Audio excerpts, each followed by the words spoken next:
Hello, this is Joseph Carlson, and this is episode 134 of Gaming with Grief, and I'm calling this episode Kena Bridge of Spirits Early Impression because, that's what this is. But I want to remind everybody that this podcast will hit my website, www.gamingwithgrief.com, Monday morning at 7 a.m. Go there, leave a comment, let me know what you think of the show, or if you have a topic you want me to talk about, you can leave that in the comments. Or you can go to gwgpodfellows@gmail.com, drop me a line, let me know what you think of the show, how you heard of the show. And again, if you have a topic you want me to talk about, drop it me a good old email. You can also subscribe to the podcast on Apple iTunes or Google, the Google Play Store. It's the Gaming with Grief podcast with Joseph Carlson. It's got a black, smoky background. I am also on Twitter at JustLittleJoe. So, this is probably going to be a shorter episode than I'm used to doing. I've been playing Kena Bridge of Spirits, and I just want to give you guys a little bit of basic information about the game. This game came out on September 21st, 2021. It was developed by Ember Labs, and I'm recording this after the Game Awards. And this game won the Best Debut Indie Game and the Best Independent Game at the Game Awards. So it is an award-winning game, fresh. The Game Awards took place 3 days ago as of recording this on Thursday. That would have been like December 8th, I believe. This is an award-winning game. It's a smaller team. I played it on the Epic Game Store on PC. I have a pretty okay gaming PC. I only have a 3070 GTX, so don't come at me in the comments for not having a good rig. But it is a beautiful game. From what reading about Ember Labs and hearing about them, because a lot of people in the gaming space have been talking about this game, the developer originally did animations for, I believe, DreamWorks, from what I can read around the edges and what I've heard. And you can tell this game is very beautiful. But you guys didn't come to my podcast to hear about how beautiful the game is. I'm just saying that the team worked very hard and they deserve the award. And maybe some of the shortcomings I see in the game will maybe be ironed out if they get a sequel to this game or maybe their next game. I don't know. But this game, Kena Bridge of Spirits, is a little bit on the nose. Kena is the main character. She's a spirit guide who guides people from one land to the next and helps them move on. Now, this is an old trope in games. A lot of... I don't know. It just happens a lot. There's a lot of moving on and stuff. That's what a lot of the game is. But what I think is interesting is they've set up Kena as, or Kena, it seems like people pronounce her name differently. They've set her up as this kind of like wandering spirit guide. So instead of taking care of an area or province, from what I can tell in the beginning of the session, is that she is going from place to place, like helping people move on. She runs into a spirit in the beginning. All the spirits wear these wood masks. They're almost like totems. Not even spirits, more like elders wear them. Later on, I'm only about 4 hours into the game, an elder was wearing one that had an eagle mask, and maybe a little cliched, but he was an archer. Again, I've said many times in this podcast, I have absolutely no problems with cliches as long as they're good. And I think the performance is good from the actor. And anyway, Kena is, everything she has is blue. She has a necklace that's blue that glows. You hit a button and there's an explosion of light out from the necklace that, if you hold it down, acts as a shield. If you tap it, it acts as like a tab, like a trigger. It'll make an explosion out, and if there's anything blue, blue gems will light up. It'll open it'll open up doors and things for you to move on. There's light puzzle solving so far, but again, you guys didn't really come for the puzzle. You didn't come for the review of the puzzle solving. And I've said before, I have absolutely no problem looking up a puzzle if I'm having a problem, because I'm really talking about the narrative of the game and not, if the puzzles are challenging or not.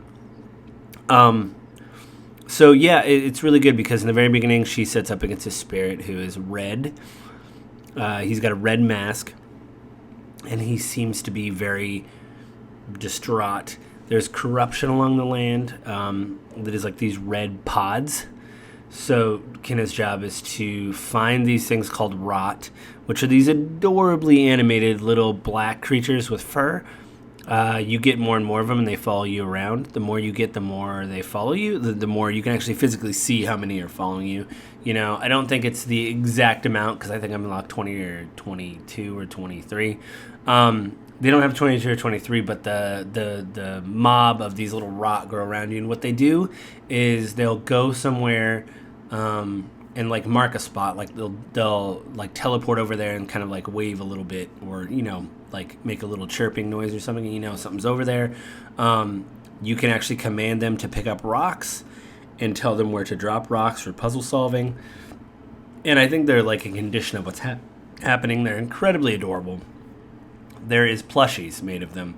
Many of the unlockables have to do with hats. A lot of people will be like, "That's kind of lame. I did all this stuff and I got a hat." But you got a hat and an adorable creature, so calm down. All right, it's pretty cool. But no, in the beginning of the game, Kenna is kind of going along land, and she meets a spirit that is distraught and does not want to move along. And it seems like it's because it's of death that it keeps happening. It seems. Of course, when you first encounter this creature, they're not going to tell you their whole life story. And I think you're kind of going to confront them later. A lot of people in the game that you meet, I've met 2 guides so far. One of them is elderly. He talks about how they weren't able to save certain people and they suffered. And I think that's a really interesting take, that this idea of beating death comes up over and over again. I guess it's more of a fable or like a holdover from like an older story. But I want to see where this is going and where it is, what ultimately happens between you and the spirit. Right now, it really just involves me hitting things with my staff, which is fine. The animations are beautiful and stuff like that. But I want to see thematically where it goes. You have not dialogue choices, but you do have cutscenes with certain characters, and you have just out in the open world, you'll have like a dialogue encounter with certain characters, and so you can learn more about them. There's 2 children that you follow. That at first I was like, oh, they're cute little kids, like maybe they belong to this village. Well, they're actually spirits. So something happened to them that they, maybe you're supposed to help them move on, because they had a friend that passed away, and maybe that's what their thing is. There's also alluding to early in the story that Kenna seems to be having these visions of, it seems like herself as an older woman, going through and dealing with this grief and loss, and in the flash forwards is what it appears like. She is very broken. But they said it very early that when she finds these little adorable rot, she has some darkness in her veins, so like a sickness or something, and maybe she is corrupted. I don't know yet, but she tries to hide it from the rot. They don't really talk. They just make chirping little adorable noises. Nobody else has questioned her about it, but they keep showing it in cutscenes when they zoom in on her hands. One of the abilities you learn is to use your staff like a bow, like a spirit bow that has a spirit string and a spirit arrow. It's pretty neat.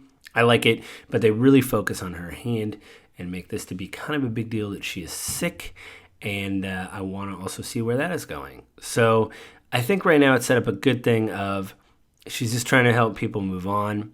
Maybe she is a spirit. I don't know. Maybe she's like doing this from beyond the grave to prolong her purpose, because maybe she feels she doesn't have purpose in the afterlife unless she's helping other people. And so maybe all these people are there to help her along. I don't know. I've heard the game is not that long. It's about 12 hours long. It's about $40. So if you, have a couple dollars to spend and want to try something, it is on the new consoles. It's on PlayStation 5 and PC. But as you know, and as I've reported several times in this podcast, again, it is very difficult to get PS5. So I'm just playing it on PC. So yeah, I'm having a really good time with it. I do like how this theme of trying to beat death comes up over and over and over and over again. And I like it. Again, I like cliches. I want to see where they take it. They could take it in an unexpected direction where you're like, wow, I never really thought of that. That's an interesting idea. There's a talent tree in the game. You unlock different talents. I don't really care about that. And you didn't come to my podcast for me to hear about how good the combat feels and all that. Although I did talk about it a little bit. I'm not going to dwell on it in my final review.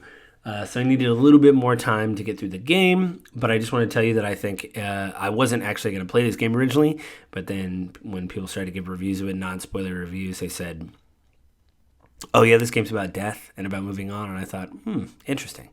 So I guess I'll put it on my list. So I'm playing it, I enjoy it. I think that's it for my early impressions. Again, short episode because it's just an early impressions episode. But yeah, I guess I will get back to you guys next week and let you know what I think fully of the game, how I've digested it, and things like that. So I guess, again, short episode, but you guys have a good, safe week. I will talk to you guys next week. Be safe. But before we go, I want to remind you guys that this podcast will hit my website, www.gamingwithreef.com, Monday morning at 7 a.m. Go there. Let me know what you think of the show. Or you can go to gwgpodfellows@gmail.com. Drop me a line. Let me know how you heard about the show, what you think of the show. If you have a game you want me to cover, you can drop that there in the email. Make sure to subscribe to the podcast and tell your friends about it. It's the Gaming with Reef podcast with Joseph Carlson. It's on Apple iTunes and the Google Play Store. And you can find me on Twitter at JustLittleJoe. So just a quick impressions video this episode, guys. But be safe, and I will talk to you guys again next week.